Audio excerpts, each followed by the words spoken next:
भोलेनाथ का स्थान हिंदुस्तान। ओम भगवान महादेव गिरी नित्यानंद धाम। ओम सदगुरु किशन गिरी महाराज स्थायी पता गुरुद्वारा परिसर घोड़ा डोंगरी तहसील घोड़ा डोंगरी जिला बैतूल मध्य प्रदेश। इनके द्वारा चित आकाश गीता श्लोक नंबर 88 की व्याख्या। सदगुरु किशन कहते हैं, गुरुदेव मुझ पर कार्य कर रहे हैं,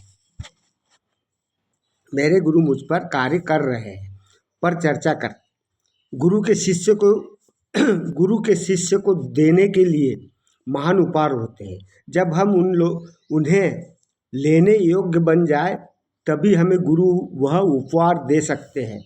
यह सब मैं तुम्हें अपने अनुभव से बता रहा हूँ। कई वर्षों तक मैंने गुरु की सेवा, गुरु ध्यान, गुरु पूजा, गुरु ध्यान, गुरु आज्ञा पालन और गुरु की सेवा, मदद, मंत्र जप करते रहा। जैसे जैसे मेरी ध्यान साधना बढ़ती रही वैसे मुझे दिव्य ज्ञान प्राप्त होते रहा। सत्य का अनुभव धीरे धीरे बढ़ता रहा। उनसे मुझे कुछ प्राप्ति के लिए वर्षों तक मैं इंतज़ार करता रहा। मेरी 14 साल की तपस्या में मेरे गुरु सदैव उत्तम अवस्था में रहते थे। जब भी गहरी ध्यान साधना गतिमान्य होती मेरे गुरु कुछ ना कुछ मुझे उपहार के रूप में देते थे, जो मेरी ध्यान साधना का फल था। कई वर्षों तक मेरे गुरु मुझ पर कार्य करते रहे। मेरे गुरु मेरी जितनी परीक्षा लेते थे मेरी साधना में उतनी अधिक प्रगति होती थी। मेरे गुरु मेरी परीक्षा लेते थे, मैं उनमें दोष ढूंढता था। मैं स्वयं से पूछता, मुझ में क्या कमी है। अंततः लंबी अवधि के पश्चात मेरे गुरु ने मुझे कुछ दिया और उनकी कृपा की मुझे तलाश थी एक अच्छा शिष्य बनने की। के बाद में उनसे प्रसाद प्राप्त कर पाया। जब तक हम शिष्य नहीं बन जाते तब तक हमें गुरु की कृपा प्राप्त नहीं हो सकती है। महान संत ब्रह्मानंद जी ने कहा है, खाक बनो गुरु की चरण के तो प्रभु मिल जाएगा। हमें गुरु को अपने ऊपर कार्य करने देना चाहिए, अपने ऊपर कार्य करने देना चाहिए और अपनी साधना नित्य निरंतर जारी रखनी चाहिए। एक भी दिन का गैप नहीं होना चाहिए। हमें अपना अहम और गर्व उनके चरणों में विलीन कर देना चाहिए। हो सकता है कि किसी विशिष्ट गुरु को अपना कर उनकी तस्वीर अपने हृदय में रख ले, उनकी याद कर हमें अनुभूति हो। गुरु से मिलने पर भी कुछ हमें अनुभव हो सकते हैं। यदि हम रूपांतरित हो जाना चाहते हैं, हम चाहते हैं कि हमारे हृदय में सभी संचित अशुद्धियाँ धुल जाए, तभी हम सब प्राप्त करना चाहते हैं। और जो गुरु अपने को देना चाहता है तो हमें बिना किसी संकोच के अपने आप को गुरु प्रति अर्पित करना होगा। शिष्य बनने का यही अर्थ है, गुरु को समर्पण करना, गुरु की सेवा करना, गुरु की पूजा करना, गुरु का ध्यान रखना, गुरु मंत्र जाप ध्यान में गुरु की तस्वीर रखना।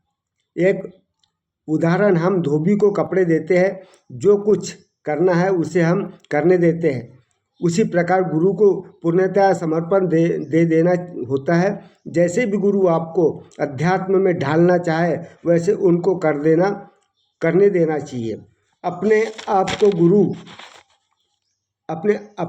को गुरु को समर्पित करने का क्या अर्थ है? इसका यह अर्थ नहीं है कि उनके बहुत करीब रहो, अपना सारा ध्यान उनके चरणों में, सारा धन उनको दे दो एवं अपना घर द्वार छोड़कर जहाँ वह जाए स्वयं भी उनके पीछे चले जाए। इसका यह भी अर्थ नहीं है कि स्वयं भी छोटे या तुच्छ बन जाओ।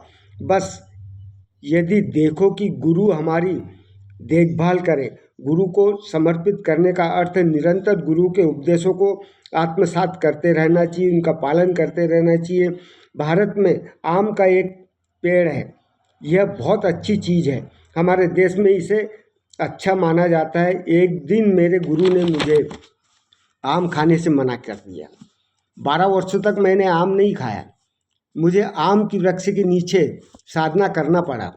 उस आम के पेड़ के नीचे मुझे सब कुछ प्राप्त हुआ। 12 वर्ष बाद एक दिन मेरे गुरु ने मुझे एक आम दिया। उस दिन मैंने एक आम खाया। इस तरह मैंने अत्यंत शासनहित रीति से अपनी साधना की। गुरु के शुद्ध का शब्द का अनुसरण करने से तुम सब कुछ प्राप्त कर लोगे। इतना ही नहीं, जब तुम उनके वचनों का पालन करते हो तो तुम्हारे अंदर प्रवेश करते हैं। गुरु की कृपा को चिति का अंजन भी कहते हैं। एक बार यह अंजन तुम्हारे नेत्रों में लगा दिया गुरु ने, तो तुम सब कुछ साध लेते हो, सब कुछ गुरु से प्राप्त कर लेते हो। बाद में मुझे आसन दिया गया, तब सब तरह आम के पेड़ बताए गए, अर्थात मुझे मीठा ही बताया गया, क्योंकि आम की वृक्ष के नीचे मुझे सब कुछ प्राप्त हुआ था। जब मैं ध्यान करने बैठता तब मुझे विभिन्न ज्योतियाँ प्रकट होती, लाल ज्योति, श्वेत ज्योति और अंततः नील ज्योति। ये ईड़ा, पिंगला, सुषुम्ना, ये 3 नाड़ियाँ हैं। ये नाड़ियाँ दिखना प्रारंभ हो जाती है, अब आपको सब कुछ प्राप्त होना चालू हो जाता है। उसके बाद अंत में ऐसी प्रकाश ज्योति प्रकट होती है। इस प्रकाश के अंदर गुरु प्रकट होते हैं। फिर उनसे मुझे आदेश मिलता है, आपको किसी को भी हो आदेश मिलता है। उस नील बिंदु को मैं जितना अधिक देखता वह मुझे अधिक प्रिय होने लगा। इससे अधिक प्रेम करता, उतनी ही अधिक प्रसन्नता बढ़ती चली। मैंने सोचा कि मैंने सब कुछ प्राप्त कर लिया। मैं उस नील बिंदु में ही मस्त रहने लगा। उस समय मुझे बहुत घमंड होने लगा। गुरु ने कहा, अभी तुझको बहुत रास्ता तय करना बाकी है। गुरुदेव ने मुझे कहा, आपके प्रति कार्य कर रहा हूँ, अब निश्चिंत हो जाइए और मेरे चरणों में अर्पित हो। सब कुछ दे दिया। जय महादेव गिरि नित्यानंद महाराज की जय। हर हर महादेव की जय।